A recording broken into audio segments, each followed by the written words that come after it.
They want you to not have children. Don't you understand that? That's what transgenderism is about. Feminism is about. Climate change BS is about. Every narrative that they shove down our throat is to get you to be extinct. They hate us. Evil hates the children of God. They hate us. If we're not of use to them, if we're not fighting their wars or paying their bills or being slaves for them, they don't want us. And so we're moving into a time where there's robots and there's AI and there's automations and there's technology, and they don't need us anymore. They saw this coming, and that's why they unleashed all this fury of climate change and don't have children. You see it in all the most diabolical regimes. They want to get rid of you. If they can't control you, they don't want you around. But as pushback, you must have children. You have to have children.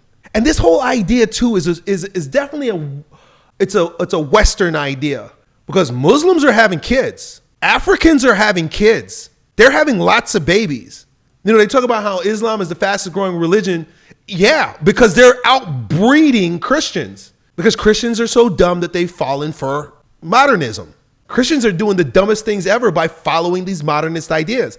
We're contracepting ourselves out of existence. That's how evil wins. Evil wins when you give up. And when we stop having children, that means we gave up. That's exactly what they want you to do.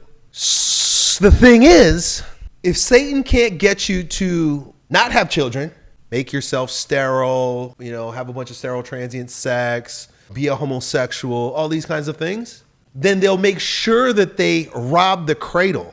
And that's what they're doing. They're robbing the cradle. A big part of feminism was such a multifaceted plot.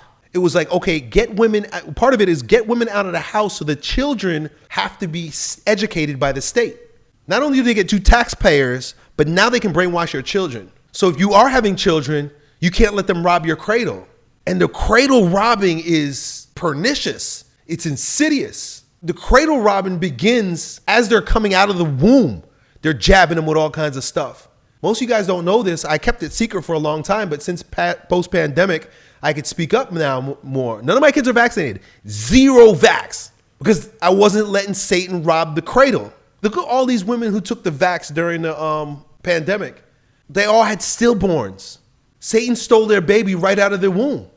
The food that they eat. Does your wife give your babies formula? Fucking soy formula with hydrogenated oils and high fructose corn syrup. That's robbing the cradle. The food that your wife eats affects the baby's brain.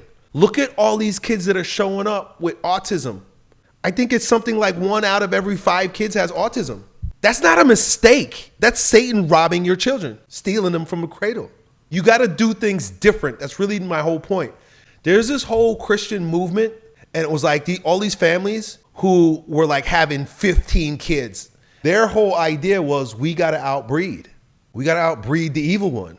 And they called it the quiverful. They're quiverful families, because a quiver is where you put all your arrows so you could launch your bow and arrow. You have to fill your quiver and keep those arrows sharp. How do you keep the arrows sharp? Well, it's more about omission than commission, because kids really don't need that much.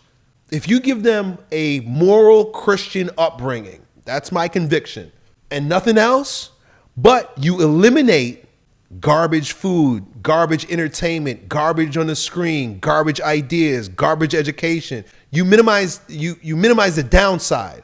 You got to get rid of stuff. Keep the arrow sharp by not subjecting it to dulling influences and giving them a moral upbringing.